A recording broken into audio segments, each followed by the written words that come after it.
আছে তার নাম কি?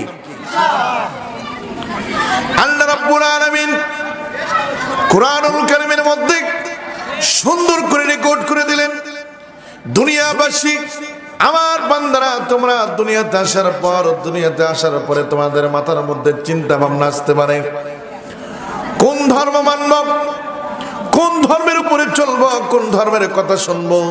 তোমাদের মনের মধ্যে প্রশ্ন আসতে পারে কি পারে না? আল্লাহ রাব্বুল আলামিন কুরআনুল কারীমের মধ্যে সেই কথাটা স্পষ্ট করে দুনিয়াবাসীকে জানিয়ে দিয়ে বলতেছেন, দুনিয়াবাসীরে তোমাদের দুনিয়ার কারো কাছে যাওয়ার দরকার নাই।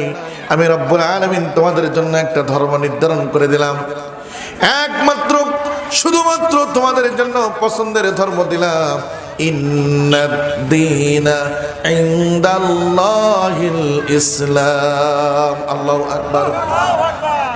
আল্লাহ তাআলা বলতেছেন, বান্দা তোমাকে এদিক সেদিক দেখার দরকার নাই, তোমাকে এদিক সেদিক চলার দরকার নাই। তুমি যদি শান্তি পাইতে চাও, তুমি যদি দুনিয়ার জমিনের মধ্যে কারো দাসত্ব এবং গোলামি করতে চাও, তাহলে কার গোলামি করবো? আর একটা মাধ্যম বলেন কার? দুনিয়ার জমিনের মধ্যে মানুষেরা যদি কারো দাসত্ব এবং গোলামি করতে চায়, একমাত্র শুধুমাত্র আল্লাহ তাআলার দাসত্ব এবং গোলামি করতে হবে। কথা বলেন ঠিক কি না? এই জন্য মুসলমান বাপরা আমার আল্লাহকে যদি পাইতে চাই, আল্লাহ রাব্বুল আলামিন কুরআনুল কারীমের মধ্যে সুন্দর করে আরেকটা আয়াত সেট করে দিয়ে বলতেছেন, কুল ইন কুনতুম তুহিব্বুনাল্লাহ ফাত্তাবিউনি ইউহিব্বুকুমুল্লাহ ওয়া ইয়াগফির লাকুম যুনুবাকুম ওয়াল্লাহু গফুরুর রহিম।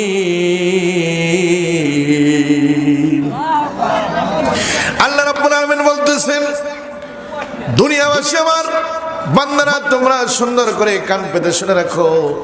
আমি আল্লাহ তাআলা কুরআনুল কারীমের মধ্যে তোমাদের জন্য সুন্দর করে রেকর্ড করে দিয়েছি। কার মধ্যে? কথা বলেন কার মধ্যে? কুরআনুল কারীমের মধ্যে আল্লাহ তাআলা ডাকতে বলতেছেন, ওগো নবীজি, আপনাকে মানুষেরা বলতে পারে, আপনার কাছে মানুষেরা কিছু কথা জানতে চেষ্টা করতে পারে, আপনি तमाम দুনিয়াবাসীর কাছে জেনে দেন, কুল ইন কুনতুম তুহিব্বুনাল্লাহ, যদি দুনিয়ার জমিনের মধ্যে কেউ যদি আল্লাহ তাআলাকে পাইতে চায়, আল্লাহর ভালোবাসা পাইতে চায়, কার ভালোবাসা? আমরা আল্লাহকে ভালোবাসতে চাই কি চাই না? কথা বলেন, আল্লাহকে ভালোবাসতে চাই কি চাই না?